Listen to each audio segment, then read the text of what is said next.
everyone, my name's Hannah. This video is for our communications class. This is the demonstration video, and I've chosen to demonstrate a baking recipe for chocolate chip cookies. Unfortunately, in my family, my dad was just diagnosed with diabetes a couple days ago, so I've chosen to use a sugar substitute, and this is actually one of the first times I will be doing this. But baking has been one of my very big pleasures in life. I am absolutely addicted to it during the winter, for holidays and birthdays. I just love baking. So I thought I would let you guys in on a little bit of my happiness. Now, to start off with, we're going to show you all of our ingredients. I've pre-measured them just to save time for the video purposes, but you will need your measuring cups. You're going to need your measuring spoons, a whisk, and a mixing bowl, and a spoon, of course, to spoon out the cookies afterwards onto the cookie sheet, and your cookie sheet. So, after we have all of our tools together, we will come together and get our ingredients. We have a third of a cup of butter, softened so that you can mix it very well. We have a third of a cup of brown sugar. Now, like I said, I will be using a sugar substitute. So we have a third of a cup of the Splenda no-calorie sweetener. Now, they do have brown sugar Splenda as well. Too expensive, and this brown sugar is just easier. We do have an all-purpose flour, 3/4 of a cup, 1 egg, pure vanilla extract, semi-sweet chocolate chips, 1/2 of a cup, salt, and baking soda.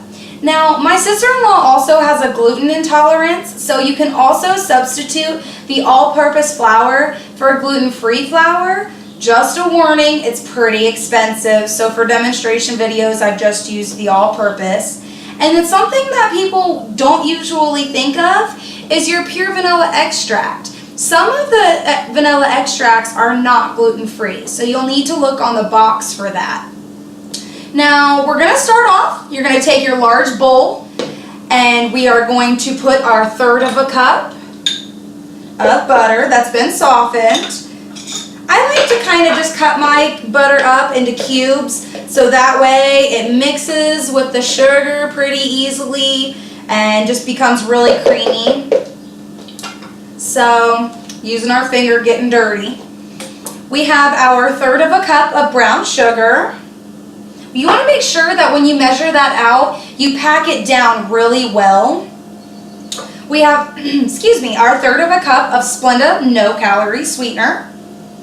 Now we're going to stop there, and we're going to use our whisk just to break down that brown sugar, bring those sugars together with the butter. Now at this point, it'll be kind of crumbly on your whisk, but that's okay. Once you start adding the egg, the vanilla, things like that, it'll really become a lot creamier and things. So our next step will be the vanilla. We're going to take our 1 teaspoon and add that in there. Make sure that's closed. Again, just want to make sure. We're going to use our finger, get in here, get messy. This is actually a really fun one for kids because it is low calorie, no carbs, only 90 calories per cookie. So you won't feel bad letting your kid have 3 or 4 of them instead of grabbing some Oreos or something from the pantry. So we're going to take our egg, just give that a couple taps, and of course you want to make sure you don't add any of that eggshell in there. Now, the reason we're adding the egg all by itself is so that you can make sure that this is completely mixed. This is where it's really going to come together and start to look creamy and more like a batter. So we got that creamed. We're going to take our salt. Now, I just kind of put the salt in my hand. That way I don't use too much or too little. And it calls for 1/8 of a teaspoon. Now I have a 1/4, so I'm just going to scoop this in my hand and make sure that it's only about 1/2 of that 1/4 of a teaspoon. And then just take that and add that back in there. Now we have our baking soda. Now this is where you're going to want to make sure you're measuring completely correctly. So I just take it and I use the top of the box to make sure it has a nice even spread. Just tap that in there.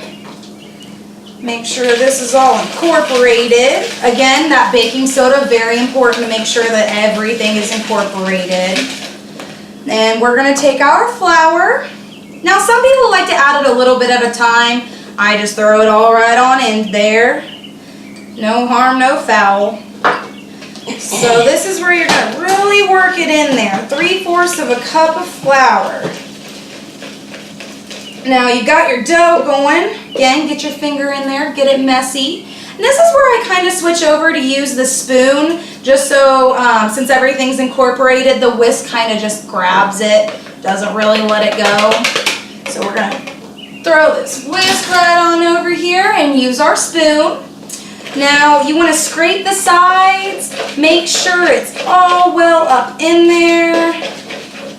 Smooth, make sure there's no chunks. Now you might want to check your brown sugar. There's a lot of brown chunks in there. It's probably because your brown sugar is clumped up. It's not good anymore. So you want to make sure you're using fresh brown sugar. And last but not least, of course, the chocolate chips for the chocolate chip cookies. Now it calls for a 1/2 cup, and I'm not going to lie, my dad's a bit of a chocoholic, so I always add a little bit more. And again, these are carb-free, so you can use kind of as much as you want, if you're, to be honest. So just make sure all those are well incorporated. All right, so now, as long as your oven is preheated to 350, we're gonna grab our cookie sheet. We're just, again, gonna use our finger. Medium-sized scoops, however big, you know, these do flatten out a little bit. We're just going to put a couple on here. This is fun for the kids to do as well. Alright, so once you have, 12 on here or so, you're going to pop them into the oven, leave it there for about 10 to 12 minutes, and this is your ending product.